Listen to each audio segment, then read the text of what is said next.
नमस्कार दोस्तों, मैं विजय प्रकाश यादव विज्ञान पाठशाला में आप लोगों का बहुत बहुत स्वागत करता हूं। जैसा कि आप लोगों को पता है, हम लोग रूस की क्रांति के विषय में पढ़ रहे थे, जिसमें अभी तक हम लोगों ने फरवरी 1917 की क्रांति के विषय में पढ़ लिया है और उसी के आगे आज हम लोग अक्टूबर 1917 की क्रांति के विषय में पढ़ने वाले हैं। उससे पहले आप लोगों से निवेदन है कि अगर आपने वो फरवरी वाली वीडियो नहीं देखी है तो आई बटन में लिंक दिया हुआ है, एक बार उसको देख लीजिए ताकि आपको इस अक्टूबर की क्रांति की भूमिका जो है समझ में आ पाए और उसके बाद आप लोग ये अक्टूबर की क्रांति बहुत अच्छे तरीके से समझ पाएंगे। ठीक, आइए आज की क्लास को शुरू करेंगे।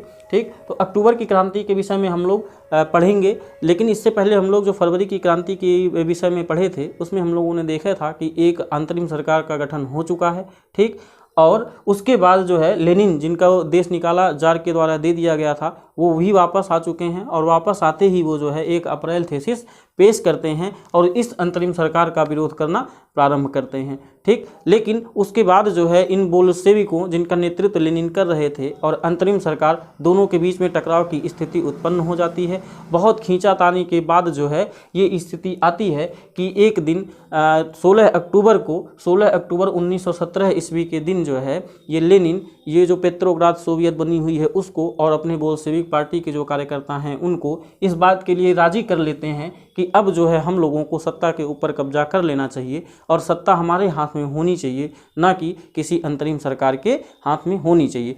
क्योंकि अंतरिम सरकार जब बनी थी तो भी इन मजदूरों को कोई विशेष फ़ायदा नहीं हो पाया था और उस अंतरिम सरकार में भी जो अमीर वर्ग के लोग थे, जो सेना के उच्च अधिकारी थे, उन्हीं लोगों का जो है दबदबा रहा था। इसलिए लेनिन जो है विरोध कर रहे थे और उनका कहना था कि सत्ता जो है हम लोगों के हाथ में चाहिए, इन सोवियतों के हाथ में होनी चाहिए, ना कि किसी अंतरिम सरकार के हाथ में होनी चाहिए। और इसी जो है योजना को अंजाम देने के लिए 16 अक्टूबर की जो मीटिंग होती है उसमें पेट्रोग्राद सोवियत के सदस्यों को और बोल्शेविक पार्टी के सदस्यों को लेनिन राजी कर लेते हैं कि सत्ता के ऊपर अब हम लोगों को कब्जा कर लेना चाहिए। और उसके लिए लियान ट्राटस्की नामक व्यक्ति के नेतृत्व में एक सैनिक क्रांतिकारी समिति का गठन किया गया। इसलिए किया गया कि ये सैनिक क्रांतिकारी समिति जो है ये हथियारों की, यानी कि एक सैनिक क्रांति के माध्यम से सत्ता पर कब्जा करेगी और अंतरिम सरकार को बर्खास्त करके सत्ता जो है इस सोवियत के हाथों में लेकर के आएगी। ठीक, ऐसा ही होता है। इसके बाद 24 अक्टूबर 1917 को ये लियान ट्राटस्की जो हैं ये अपनी सैनिक टुकड़ी के साथ जो है राजधानी में प्रवेश करने की योजना बनाते हैं। लेकिन जैसे ही अंतरिम सरकार के मंत्रियों को इस क्रांति के विषय में पता चलता है तो वो लोग भी इनके जो है अखबार के जो मतलब प्रेस हैं उन पे जो है नियंत्रण स्थापित करने का प्रयास करते हैं, अपने सैनिकों को इकट्ठा करने का प्रयास करते हैं और अंततः दोनों पक्षों के बीच में एक युद्ध जैसे हालात बनते हैं। दोनों तरफ से गोलाबारी होती है, लेकिन शाम होते होते ये जो सैनिक क्रांतिकारी समिति है ये पूरे शहर पर कब्जा कर लेती है, यानी कि पेट्रोग्राद नामक जो शहर है उस पर पूरी तरीके से बोल्शेविकों का कब्जा हो जाता है।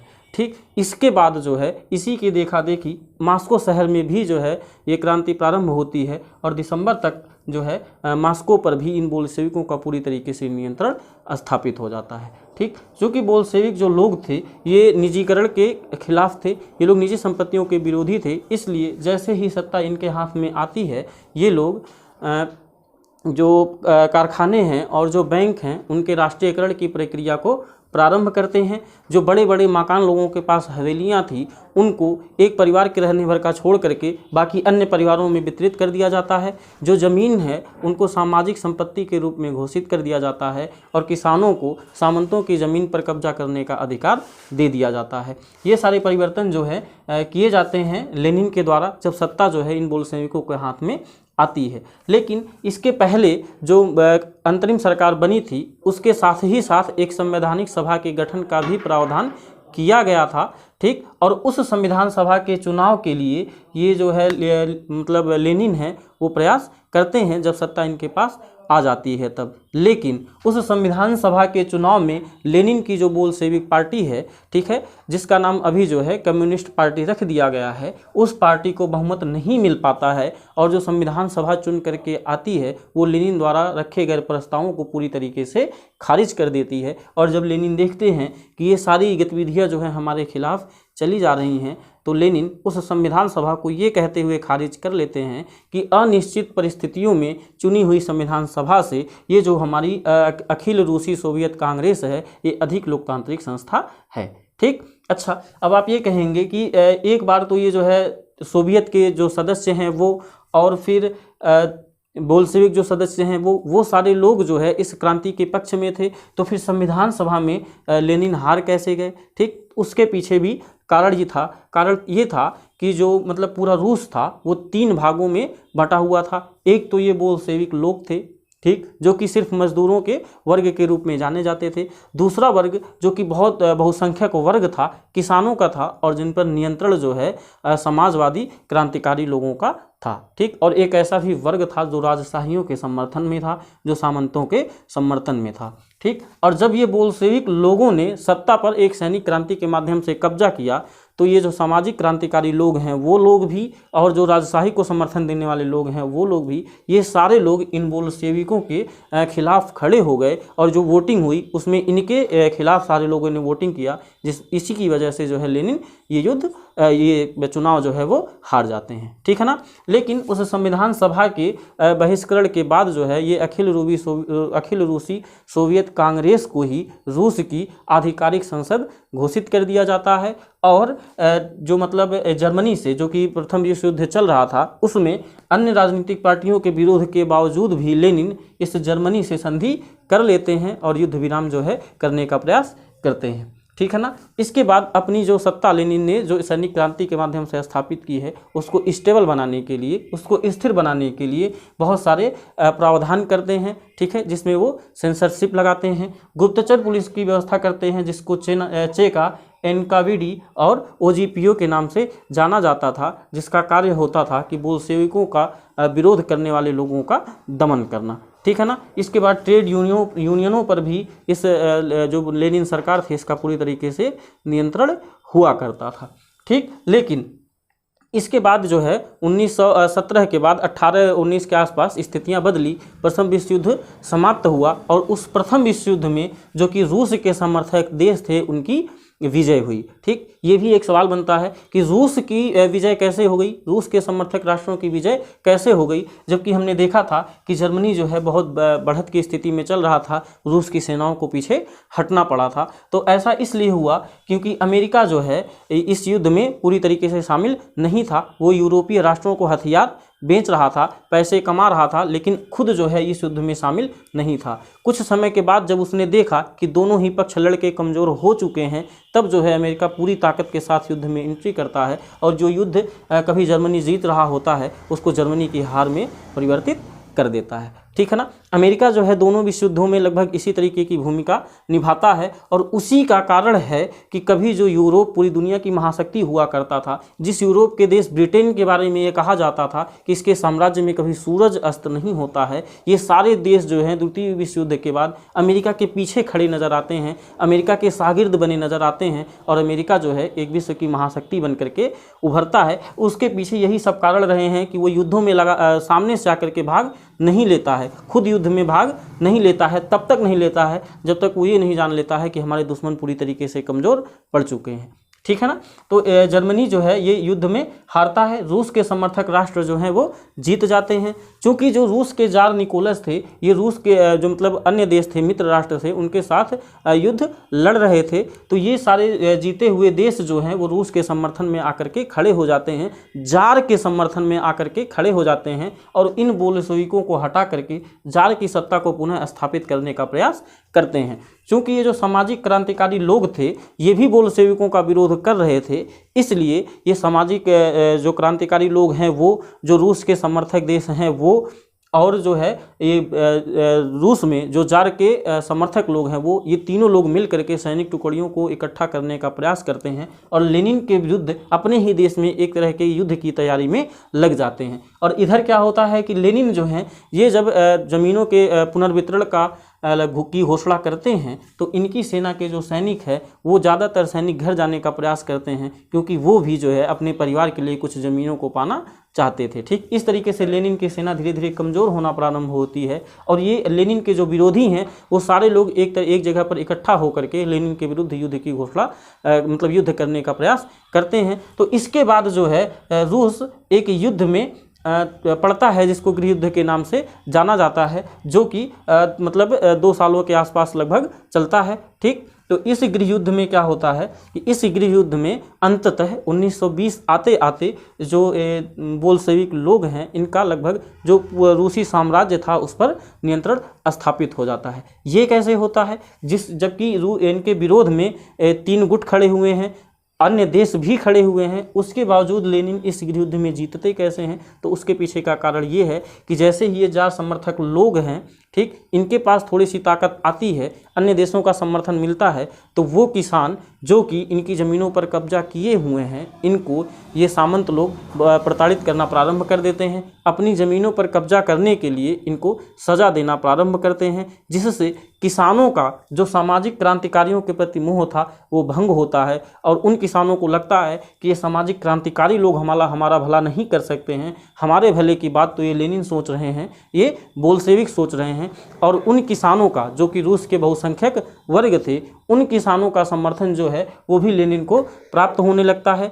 जो वहाँ के मुस्लिम जादीदी लोग थे जो कि मुस्लिम धर्म में, इस्लाम धर्म में आधुनिकता चाहते थे, वो लोग भी लेनिन का सपोर्ट कर रहे थे और जो कुछ गैर रूसी राष्ट्रवादी लोग थे वो भी इस बोल्शेविकों का समर्थन कर रहे थे, जिसके कारण इस गृह युद्ध में बोल्शेविक लोगों की विजय होती है।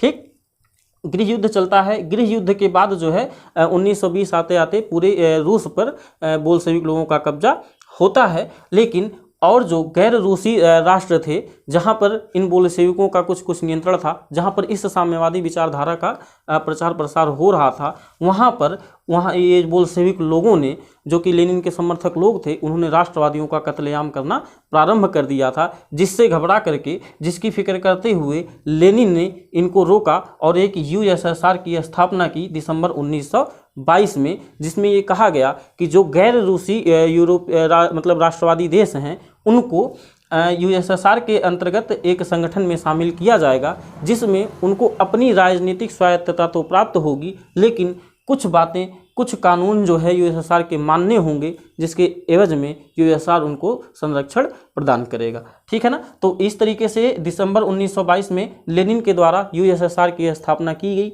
जिसमें गैर रूसी राष्ट्रों को भी शामिल किया गया। ठीक है ना। लेकिन उसमें जो है जो एक नियम अन्य राष्ट्रों पर लादे गए, उसमें घुमंतुवाद जैसे अप्रचलित नियम थे, जिससे राष्ट्र पूरी तरीके से इस यूएसएसआर के नियमों से संतुष्ट नहीं थे। ठीक है ना। इसके बाद अब देखेंगे कि समाजवादी समाज का जो निर्माण हुआ, साम्यवादी सरकार के हाथ में सत्ता जाने के बाद जो कुछ मूलभूत परिवर्तन हुए वो किस प्रकार के हुए। ठीक है ना। लेनिन के हाथ में सत्ता आने के बाद लेनिन ने रूस के विकास के लिए क्या क्या कार्य किए उसको देखने का प्रयास करेंगे। ठीक है। तो जैसे ही सत्ता जो है समाजवादियों के हाथ में, साम्यवादियों के हाथ में जाती है, ये लोग जो है पंचवर्षीय योजनाओं का बनाने का कार्य करते हैं। ठीक, पूरी तरीके से उद्योगों पर ध्यान देते हैं, क्योंकि रूस जो है यूरोप का औद्योगिक रूप से पिछड़ा हुआ देश था। ठीक, इसलिए और ये जो बोल्शेविक लोग हैं ये मजदूरों के एक पार्टी के रूप में कार्य करते हैं। ठीक, तो इसलिए इन्होंने उद्योगों पर सबसे अधिक ध्यान देने का प्रयास किया। उन्होंने सबसे पहले कीमतों को स्थिर कर दिया। उसके बाद इनके जो कार्यकर्ता हुआ करते थे वो एक सर्वे टाइप का करते थे, जो ये देखने का प्रयास करते थे कि अर्थव्यवस्था कैसी चल रही है और इस अर्थव्यवस्था को आगे बढ़ाने के लिए किस तरीके की सुविधाओं की ज़रूरत है, किस तरीके के परिवर्तनों की ज़रूरत है और आने वाले 5 सालों में क्या किया जाना चाहिए, उसकी एक योजना जो है प्रस्तुत करते थे, जिस पर काम किया जाता था, जिसको पंचवर्षीय योजना बोला जाता था। ठीक है ना। तो इस तरीके की जो पहली 2 पंचवर्षीय योजना आई, जो कि पहली 1927 से 32 और दूसरी 1933 से 1938 तक आई, इसमें पूरी तरीके से उद्योगों को बढ़ाने पर जोर दिया गया और इस 1929 से 1933 के मध्य जो है रूस में तेल, कोयला और स्टील के उत्पादन में लगभग 100% की वृद्धि दर्ज की गई। यानी कि जहां कभी 1 किलो स्टील हुआ करता था वहां अब 2 किलो स्टील होता है। ठीक है ना। जहां कभी 1 किलो कोयला हुआ करता था वहां अब 2 किलो कोयला हुआ करता है। इस तरीके की वृद्धि जो है इन औद्योगिक मतलब परिवर्तनों में देखने को मिली थी। ठीक, लेकिन जब अचानक से निर्माण बहुत तेज़ी के साथ होने लग जाता है तो कार्य स्थितियाँ खराब होना प्रारंभ हो जाती हैं और इस दौरान ये सब चीज़ें हुई। हालांकि कुछ सुधार भी किए गए, जैसे कि किसानों को, मजदूरों को उच्च शिक्षा प्रदान करने के लिए विश्वविद्यालयों में इनके अलग से प्रवेश की व्यवस्था बनाई गई। ठीक है ना, इनको रहने के लिए आवास दिए गए, इनके लिए शौचालयों की व्यवस्था करवाई गई। ठीक है ना, और इनके सस्ती स्वास्थ्य सुविधाएं देने का प्रयास किया गया। इसके साथ ही जो महिलाएं थी उनके बच्चों के देखभाल की भी व्यवस्था जो है फैक्ट्री के अंदर की गई, ताकि जो है वो महिलाएं आसानी के साथ अपना कार्य कर पाएँ। ठीक, लेकिन ये सारी सुविधाएं जो हैं हर जगह एक समान प्रकार से नहीं दी जा सकी, क्योंकि संसाधन जो है रूस के पास सीमित थे। ठीक है, तो ये सारे परिवर्तन हुए अक्टूबर की क्रांति के बाद, और ये अक्टूबर की पूरी क्रांति थी। आज की क्लास को हम लोग यहीं पर बंद करेंगे और इसके अगली क्लास में हम लोग स्टालिनवाद के विषय में पढ़ेंगे और इस रूस की क्रांति और जो यूएसएसआर का गठन हुआ, इन दोनों का पूरे विश्व पर क्या प्रभाव हुआ, ये देखने का प्रयास हम लोग कल की वीडियो में कर रहे होंगे। तब तक के लिए अगर आज की वीडियो आपको अच्छी लगी हो तो इसको लाइक करिए, चैनल को सब्सक्राइब करिए, अपने दोस्तों के साथ इसको शेयर करिए और खुश रहिए, मस्त रहिए। नमस्कार, जय हिंद।